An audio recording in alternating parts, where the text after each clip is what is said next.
পরিবর্তনের এই সময়ে মানুষের আশা আকাঙ্ক্ষা প্রত্যাশা নিয়ে আমাদের আয়োজন ফার্স্ট ওয়াশ এখন কি চাই। প্রিয় দর্শক, স্বাগত জানাচ্ছি আপনাদের সকলকে। সাথে আছি দীপ্তি চৌধুরী। সামাজিক যোগাযোগ মাধ্যম, বিগত যে জুলাই মাসের বিপ্লব গণ অভ্যুত্থান, সেখানে আমরা দেখেছি কেমন করে তা আমাদের এই দেশের পরিবর্তনে একটি আন্দোলনে ভীষণ গুরুত্বপূর্ণ ভূমিকা পালন করেছে। 2010 সালে যখন আরব বসন্ত হয়, একেবারে মিশর লিবিয়া থেকে শুরু করে তিউনিসিয়া পর্যন্ত যে যুগান্তকারী পরিবর্তন হয়েছে, সেখানে সবচেয়ে বড় ভূমিকা পালন করেছিল সামাজিক যোগাযোগ মাধ্যম। একটি পাটাতনে পৃথিবীর অনেক মানুষকে এক করে দেওয়ার এমন কোনো মাধ্যম এর আগে কখনো ছিল না। আমরা আমাদের দেশ থেকে শুরু করে এর পরবর্তী যে কোনো আন্দোলন, যে কোনো ইস্যুতে সবচেয়ে বড় মানুষকে এক করার মাধ্যম হিসেবে এই সামাজিক যোগাযোগ মাধ্যমকে জেনেছি। বিভিন্ন রুচি, বিভিন্ন পেশা, বিভিন্ন শিক্ষার মানুষ এখানে একই জায়গায় থাকেন। ঠিক সেই কারণেই নানা ধরনের চ্যালেঞ্জেসও আমরা ফেস করতে শুরু করেছি। আমরা দেখেছি যে বিভিন্ন বিশ্বাসের মানুষরা তাদের অবাধ বিশ্বাস চর্চার এক জায়গা হিসেবে বেছে নিয়েছেন সোশ্যাল প্ল্যাটফর্মকে। ঠিক সেই কারণেই নানা ধরনের এখানে প্রতারণা আছে, এখানে সেক্সুয়াল হ্যারাসমেন্ট আছে, এবং এখানে রয়েছে নানা ধরনের গুজব, অপপ্রচার এবং নানা কুসন্ধির অবাধ বিচরণ। সেই সব কিছু থেকে তো উত্তরণ আমাদের চাই। অর্থাৎ আমাদের যেমন আইন দরকার, ঠিক পাশাপাশি ব্যক্তি জায়গা থেকে আমাদের সচেতনতা এবং সচেতন ব্যবহার ভীষণ গুরুত্বপূর্ণ। এই সব কিছু নিয়ে কথা হবে আজকের এখন কি চায়ের আয়োজনে। আমার সঙ্গে দুজন পরিচিত মুখ রয়েছেন অভিনেত্রী এবং media communication specialist Shabnam Faria, স্বাগত জানাই আপনাকে। আমাদের সঙ্গে আরও রয়েছেন কন্টেন্ট ক্রিয়েটর এবং মার্কেটিং স্পেশালিস্ট সৌমিক আহমেদ, স্বাগত জানাচ্ছি আপনাকে। সোশ্যাল মিডিয়া ব্যবহার করেন না বাংলাদেশে এমন মানুষের সংখ্যা মনে হয় খুব কম, এবং আপনারা দুইজন সহ আমরা অনেকেই আছি যারা অনেকখানি ডিপেন্ডেন্ট বলবো কিংবা জড়িত এই মিডিয়ার সঙ্গে। সৌমিক আহমেদ, অনেকে রয়েছেন যে এটা পাশাপাশি হয়তো ব্যবহার করছি, আবার অনেকে রয়েছেন সেটাকে পেশা হিসেবে নিয়েছেন, এবং পেশার জায়গায় একটা নতুন ক্ষেত্র হয়েছে এটি। আপনারা একেবারে শুরুর দিকের কন্টেন্ট ক্রিয়েটরের, ইউটিউব বলি বা ফেসবুক বলি, সেই জায়গায় যারা পেশা হিসেবে রয়েছেন তাদের বেলায় কী কী চ্যালেঞ্জেস রয়েছে? এখানে চ্যালেঞ্জেস তো অবশ্যই আছে, বিকজ এটা একটা আসলে বড় ইন্ডাস্ট্রি হয়ে গিয়েছে। এটাকে হয়তো কিছুদিন আগে পর্যন্ত কেউ ওইভাবে অ্যাকনলেজ করতো না যে এখানে বাচ্চা কাচ্চারা কিছু কন্টেন্ট বানায়, বাট এখানে হিউজ একটা ইন্ডাস্ট্রি ক্রিয়েট হয়েছে যেখানে সবাই ডলারে টাকা কামাচ্ছে, right? So they are making money in dollars, so remittance আসছে। বাট এখানে সবচেয়ে বড় প্রবলেম যেটা অফিসিয়াল কোনো বডি নেই যে এদেরকে রেগুলেশন করবে বা এদেরকে কোনো পৃষ্ঠপোষকতা করবে। এখানে কিন্তু সবাই ভ্যাট দিচ্ছে বাই দেবে, বিকজ যখন টাকাটা আসছে যারা এই মনিটাইজ করা, এটা কিন্তু অলরেডি ব্যাংকে ভ্যাট কেটে রাখা হচ্ছে, বা যখন ফেসবুক থেকে টাকা আসছে বা অন্য কোনো মিডিয়া থেকে টাকা আসছে ওখানেও কিন্তু ভ্যাট কেটে রাখা হচ্ছে। তারা কিন্তু ট্যাক্স অলরেডি দিচ্ছে। সো দিয়েও কিন্তু আসলে কোনো সরকারি পৃষ্ঠপোষকতা বা কোনো প্রপার কোনো বডি থাকা বা প্রপার কোনো চ্যানেল থাকা এটা নাই। অ্যান্ড আরও বড় প্রবলেম হচ্ছে এখানে সোশ্যাল মিডিয়া আমরা যেগুলোকে বলি, ফেসবুক অথবা গুগল অথবা টিকটক। সো টিকটকের হয়তো বাংলাদেশি একটা টিম আছে যারা পুরো বাংলাদেশি যারা কন্টেন্ট ক্রিয়েটার তাদেরকে রেগুলেট করে অথবা তাদেরকে সাহায্য করে। বাট সবচেয়ে বড় মিডিয়া যে দুটো, ফেসবুক এবং ইউটিউব, এটার কোনো অফিসিয়াল বডি বাংলাদেশের জন্য নেই যাদের কাছে কন্টেন্ট ক্রিয়েটাররা যাবে যে আমার অমুক প্রবলেম হচ্ছে বা কী টাইপের কন্টেন্ট বানানো উচিত বা কী টাইপের জিনিসপত্র পুশ করা উচিত, সেরকম অফিসিয়াল কোনো বডি নেই, অফিসিয়াল কোনো রেগুলেশন নেই। সো আই থিঙ্ক এইটাই সবচেয়ে বড় চ্যালেঞ্জ এখন পর্যন্ত। একটা প্রশ্ন আসলে এখন জাগে যে আমি যে কোনো একটা ভিডিও করে ফেললাম কিংবা অন্য কারো ভিডিও কেটে আমার চেহারাটা হয়তো দেখালাম, সামান্য কিছু পরিবর্তন করলাম, আমার হয়তো অনেক মানুষ দেখছেন, আমি কি কন্টেন্ট ক্রিয়েটর কিনা? আমার হয়তো ইনকাম আসছে যেহেতু অনেক মানুষ দেখছেন, সেই জায়গাটায় কি বলবেন? এটা আসলে খুবই জরুরি প্রশ্ন এখনকার সময়ের জন্য। সো কন্টেন্ট ক্রিয়েটার আমি কাকে বলবো? যার মধ্যে আসলে সৃষ্টিশীলতা আছে তাকে আমি ক্রিয়েটার বলবো। সো আমি কিন্তু যেই টিভির সামনে দাঁড়ালো বা স্ক্রিনের সামনে দাঁড়ালো তাকে কিন্তু আমি অভিনেতা বলি না। হ্যাঁ, হয়তো পাশের একটা শিল্পী বা কোনো তাকে প্রপ হিসেবে ইউজ করা হচ্ছে। অভিনেতা বা প্রপার শিল্পী কাকে বলি? যার মধ্যে সৃষ্টিশীলতাটা আছে। সো কন্টেন্ট ক্রিয়েটার ক্ষেত্রেও তাই, যার একটা ইউনিক পরিচয় আছে বা ইউনিক স্টাইল আছে বা যে ক্রিয়েট করছে সামথিং মিনিংফুল। এখন মিনিংফুল বলতে যে তাকে সবসময় পড়াশোনা রিলেটেড কথা বলতে হবে অথবা শিক্ষামূলক কাজ করতে হবে, নট নেসেসারি। সো ক্রিয়েশনেরও 2 রকম বা 3 রকম অনেক রকমের জায়গা আছে, এন্টারটেইনমেন্টের জায়গা আছে। তো যারা এন্টারটেইনমেন্ট করছে এখন এটাকে সুস্থ অসুস্থ অনেক রকমের ট্যাগই দেওয়া যায়। বাট আমি দেখি এভাবে যাদের মধ্যে আসলে সৃষ্টিশীলতা আছে তাদেরকে আমি ক্রিয়েটার বলতে চাই। যারা আসলে শুধু কপি পেস্ট করছে অথবা অন্যের কন্টেন্ট চালায় দিচ্ছে বা জাস্ট একটা র্যান্ডম ভিডিও করে আপলোড করে দিল, that's not a creator, that's ওরকম সোশ্যাল মিডিয়াতে স্টোরি যে কেউ দিতে পারে। এই জায়গার দায়বদ্ধতা নিয়ে নিশ্চয়ই আবারও আপনার কাছে বা ফারিয়াপুর কাছে আসবে। ফারিয়াপু, এবার যে জায়গাটা নিয়ে আসতে চাই, আপনি একজন তারকা, এবং তারকা জীবন নিয়ে তো যখন সোশ্যাল মিডিয়া ছিল না বা ডিজিটালাইজেশন ছিল না, তখনও নানা ধরনের রিউমার হয়েছে, আমরা ইয়েলো জার্নালিজম শুনেছি, বিভিন্ন খবর প্রচার হয়েছে। কিন্তু সোশ্যাল মিডিয়া আসার পরে যেহেতু এটা হাতে হাতে, এবং এই গুজব বলেন, রিউমার বলেন, সেক্সুয়ালি হ্যারাসমেন্ট বলেন, সেটা তারকাদের জন্য একটা ভয়াবহ হয়ে গিয়েছে, সাধারণ মানুষের জন্য তো আছেই। তারকা হিসেবে সোশ্যাল মিডিয়া কিভাবে আসলে একটা হুমকি হয়ে দাঁড়ায়, কি বলবেন? দীপ্তি, এটা ভালো দিকও আছে, খারাপ দিকও আছে। যখন একজন মানুষ ক্যামেরার সামনে প্রফেশনালি কাজ করা শুরু করে, ওই সময়টায় আসলে অনেকটা এটা অ্যাকসেপ্ট করে আসে যে আমার আসলে ব্যক্তিগত জীবন বলতে খুব সীমিত জিনিস থাকবে, পুরোটাই পাবলিক একটা প্রপার্টি হিসেবেই মানুষজন দেখবে। কিন্তু একটা সময় যেটা হয়, আমরা সাধারণ মানুষরা অনেক সময় ভুলে যাই যে আমাদের কতটুকু পর্যন্ত আমরা আরেকজন মানুষের জীবনকে পাবলিক প্রপার্টি হিসেবে কনসিডার করতে পারি। আমি যখন অভিনয় করি, আমার অভিনয়কে নিয়ে সমালোচনা করার 100% অধিকার যারা দর্শক তাদের আছে। কিন্তু আমি আমার ব্যক্তিগত জীবনে, আমি আমার মায়ের সাথে যখন ছবি দিলাম, কিংবা হয়তো আমার নিস আর নেফিউর সাথে দিলাম, সেটা নিয়ে যখন সমালোচনা হয়, কিংবা ধরেন আমারই একজন কলিগের মায়ের সাথে ছবি দিয়েছিল, সেখানে অসংখ্য কি বলবো, যে ধরনের কাম্য না কমেন্ট, সে ধরনের কমেন্ট এসছে, সেটার ক্ষেত্রে আসলে আমি বলবো যে এটা আমাদেরকে বুঝতে হবে, এটা আসলে আজকে কালকে আমি আপনি বলে এটাকে পরিবর্তন করতে পারবো না। আরেকটা জিনিস কি, একটা সার্টেন টাইমের পর, এইজের পর মানুষের ব্যক্তিত্ব আসলে হয়ে যায়। আমার এখন বয়স 30-এর উপরে, এখন আমি নতুন করে আমার ব্যক্তিত্বকে আমি চেঞ্জ করতে পারবো না। আমরা যারা আছি, আমরা একটা ট্রানজিশনের মধ্যে বড় হয়েছি। যখন আমাদের বয়স 14-15 পর্যন্ত ছিল, আমাদের কোনো ধারণাই ছিল না ইন্টারনেট কি। হঠাৎ করে আমার যখন বয়স হলো, তখন দেখলাম হঠাৎ করে ফেসবুক নামে একটা জিনিস এসছে, তারপরের বছর আমিও সেখানে জয়েন করলাম। সো আমরা না একটা ট্রানজিশন দেখেছি। আমাদের পরের প্রজন্ম আমাদের থেকে স্মার্টার, বিকজ ওরা, আমার নিসান নেফিউর, ওরা জন্মের পর থেকেই কম্পিউটার পেয়েছে, ওরা জন্মের পর থেকেই ইন্টারনেট পেয়েছে, কিন্তু সবাই তো পায়নি।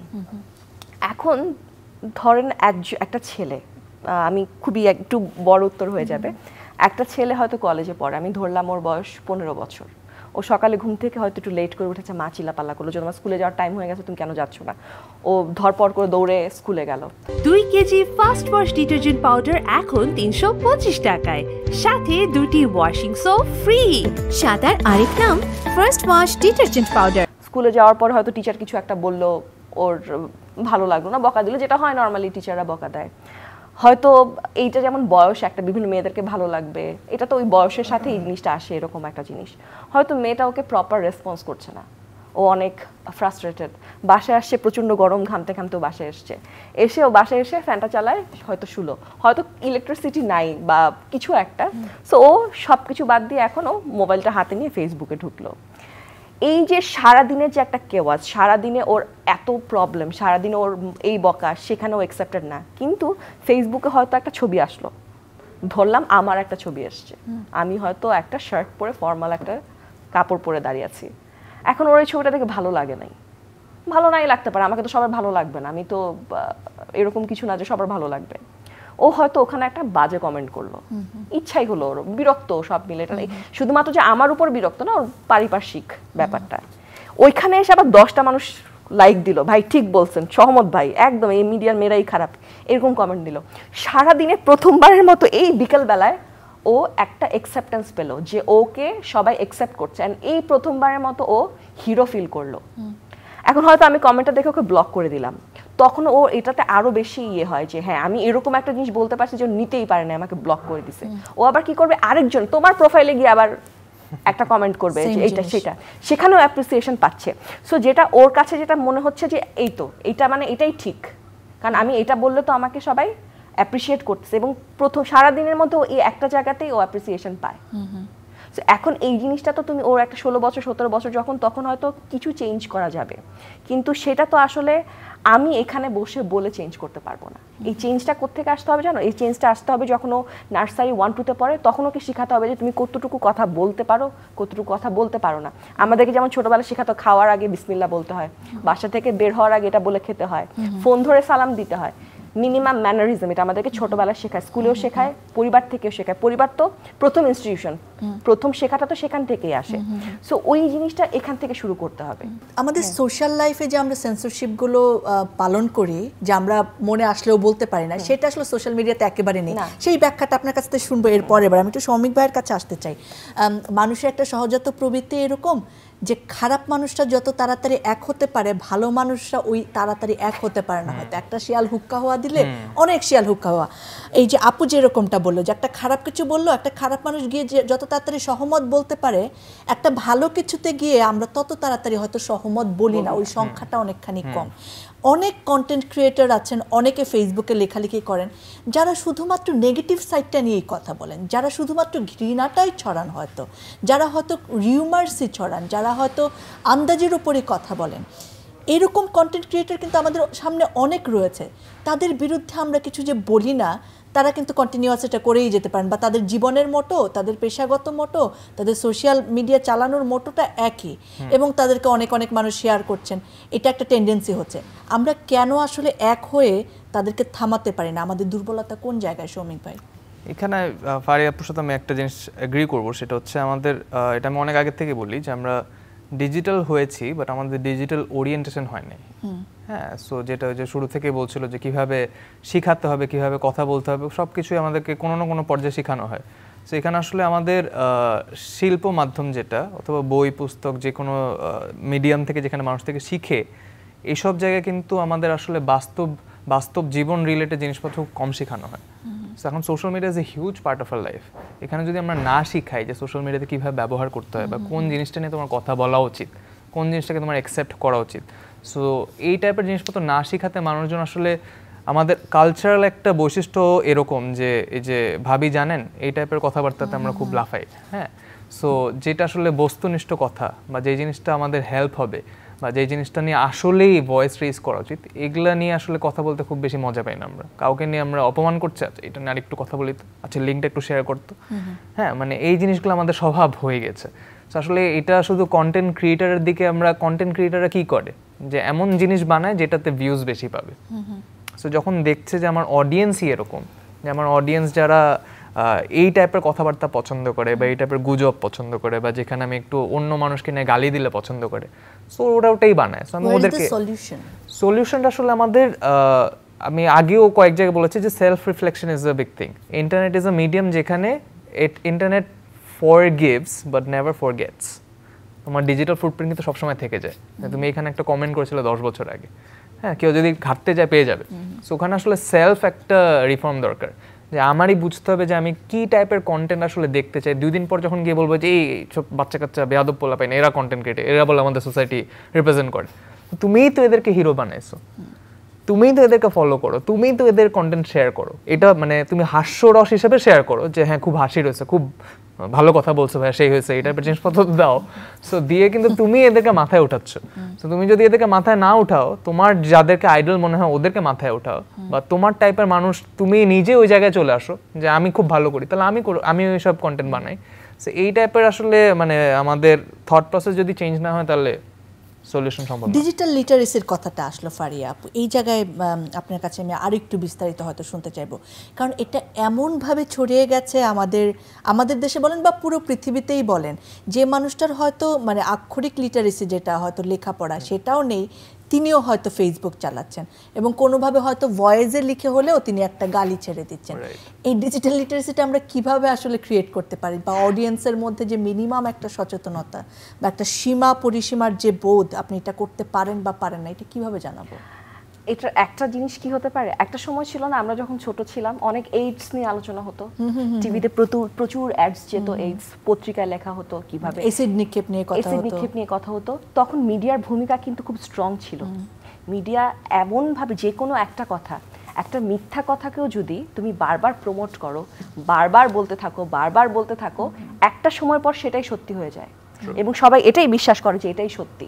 2 KG first wash detergent powder এখন 325 টাকায়, সাথে 2টি ওয়াশিং সোপ ফ্রি। সাদার আরেক নাম first wash detergent powder. So আমাদের মিডিয়ার অনেক অনেক অনেক বড় ভূমিকা আছে এই জায়গাটাতে, যে এটা নিয়ে যত কথা হবে, এটা নিয়ে যত আলোচনা হবে, মানুষ সেটা আরও বেশি বুঝবে। হয়তো এই মুহূর্তে আমাদের দেশে হাজারটা বড় বড় এর চেয়ে বড় সমস্যা আছে, কিন্তু যখন একটু স্টেবল হবে, আমাদের বিভিন্ন এনজিওস আছে, বিভিন্ন অর্গানাইজেশনস আছে যারা সাইবার সিকিউরিটি নিয়ে বা সাইবার এগুলো নিয়ে কাজ করে, তারা যদি তাদেরকে যদি আমাদের গভর্নমেন্ট একটু পেট্রোনাইজ করে এবং মিডিয়া যদি সেটাকে আরও প্রমোট করে, একটা কথা বারবার বলতে বলতে কিন্তু বারবার দেখতে দেখতে তোমার মাথায় ঢুকবে যে না, আমার যা মন চাবে সেটা যেমন আমি সামনাসামনি বলতে পারি না, সেটা আমি সোশ্যাল মিডিয়াতেও বলতে পারি না। আমি একটা জিনিস অ্যাড করি, শুধু মিডিয়া না, media is a very good sector, but মানে আমাদের যে নাটক বা আমাদের যে সিনেমা নাটক কি আমাদের বাস্তব জীবনের আসলে একটা রিফ্লেকশন।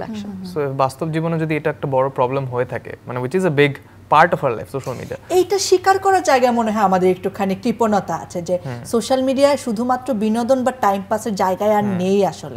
এটা জুলাই বিপ্লবের পরে নিশ্চয়ই মানুষের বুঝে যাওয়া দরকার, একেবারে রাজনীতি থেকে শুরু করে অর্থনীতি সব জায়গায় যে এটার একটা ব্যাপক প্রভাব, এবং এটাকে যদি আমরা স্ট্রাকচারের জায়গাটায় না আনতে পারি তাহলে এটার মানে ধ্বংস অনিবার্য। আমাদের দেশে আমরা টিকটক যেভাবে ব্যবহার করি, টিকটক যারা বানিয়েছে বেসিক্যালি চাইনিজরা, সেটার জন্য তো সেভাবে বানায়নি। ওদের টিকটকটা পুরাটাই হচ্ছে বিভিন্ন এক্সপেরিমেন্ট দেখায়, বাচ্চারা এটা শিখছে, ওটা বানাচ্ছে, এগুলো দেখায়। আমরা কিন্তু টিকটক একদমই, এখন হয়তো কেউ কেউ একটু একটু ব্যবহার করে, কিন্তু বেসিক্যালি যারা বানিয়েছে তারা কিন্তু এন্টারটেইনমেন্টটাকে এভাবে ব্যবহারের জন্য বানায়। টিকটকার একটা গালি হয়ে গেছে আসলে অনেক জায়গায়। সো এই জায়গায় নিশ্চয়ই আমাদের ওরিয়েন্টেশনের আরও একটুখানি কাজ করা যেতে পারে। আইনের জায়গাটা আসতে চাই একটু ফারিয়া আপু, অনলাইন হ্যারাসমেন্টের যে জায়গাটা, সেখানে মেয়েরা একটা আলাদা ঝুঁকির মধ্যে থাকে আসলে। নানা জায়গায় হয়তো অন্য একটা কোনো ভিডিওর লিঙ্ক আছে, সেখানে থাম্বনেইলে হয়তো কোনো একজন জনপ্রিয় মানুষের মুখ দিয়ে দেওয়া হলো। সো এটা যে ওই মানুষটার ব্যক্তিগত জীবনে কী প্রভাব রাখেন সেটা তো নিশ্চয়ই যারা করছেন তারা ভাবেন না, কিন্তু এটা তো একটা আইনত অপরাধ, কিন্তু তারপরেও আমরা বেশিরভাগই স্কিপ করে যা ইচ্ছা করতে থাকুক। সো এটা আসলে মানে সমাধানটা কোন জায়গায়? এরকম তো যদি চলতেই থাকে, আমাকে যদি সরাসরি কেউ একজন এসে এরকম বলে তাহলে তো আমি চুপ করে থাকি না, কিন্তু ডিজিটালে আমরা আসলে এটাকে স্কিপই করে যাই। কিন্তু এটা যদি থামাতে হয় নিশ্চয়ই এটার পদক্ষেপ নেওয়া উচিত। আমরা কেন নেই না, আপনার কি মনে হয়? প্রথমত হচ্ছে পদক্ষেপ যদি নিতে যাই, ওই প্রসেসটা অনেক লেন্দি। আর আমাদের মেয়েদেরকে ছোটবেলা থেকে শেখানো হয় যে অ্যাডজাস্ট করো, যে যাই বলুক ইগনোর করো, এটা আমরা ছোটবেলা থেকে শিখি। তো এটা একটা সমস্যা। আর মেয়েদেরকে তো আসলে সবসময় এভাবে মানে প্রোডাক্ট হিসেবে দেখানো, এটা শুধু আমাদের দেশে না, এটা ওয়ার্ল্ড ওয়াইডই একটা ট্রেন্ড। এটা আসলে অস্বীকার করার কোনো সুযোগ নাই। সেটা বিজ্ঞাপনে বলেন, ফিল্মে বলেন, নাটকে বলেন, যে কোনো এন্টারটেনমেন্ট মাধ্যমেই এটা হয়। আচ্ছা, যেমন আইনগত কথাটা যদি বলি, যেমন আইন যেখানে শক্ত সেখানে যেমন এই জিনিসগুলো একটু স্লো হয়। বাংলাদেশে আমাদের আইনটা কি, হয়তো আমি একটা সাইবার ক্রাইম ডিপার্টমেন্ট একটা জিনিস নিয়ে কমপ্লেন করব, সো প্রথমে আমি হয়তো গেলাম হচ্ছে আমার লোকাল থানায়, আমি যেই থানায়, সেখানে গিয়ে আমাকে একটা সাধারণ ডায়েরি করতে হবে। তারপর আমি সাইবার ক্রাইমের ওখানে গিয়ে কমপ্লেন দিলাম, লিখিত নিল, কিন্তু আমাকে কোর্টে গিয়ে আবার কেস করতে হবে। সো আমাকে 3টা জায়গায় আলাদাভাবে যেতে হচ্ছে। একটা মেয়ে যার বয়স হয়তো 16 বছর 20 বছর, ওই মেয়েটার পক্ষে এতগুলো জায়গায় দৌড়ানো কি সম্ভব? ফ্যামিলি সাপোর্ট করবে? কজনের ফ্যামিলি সাপোর্ট করবে?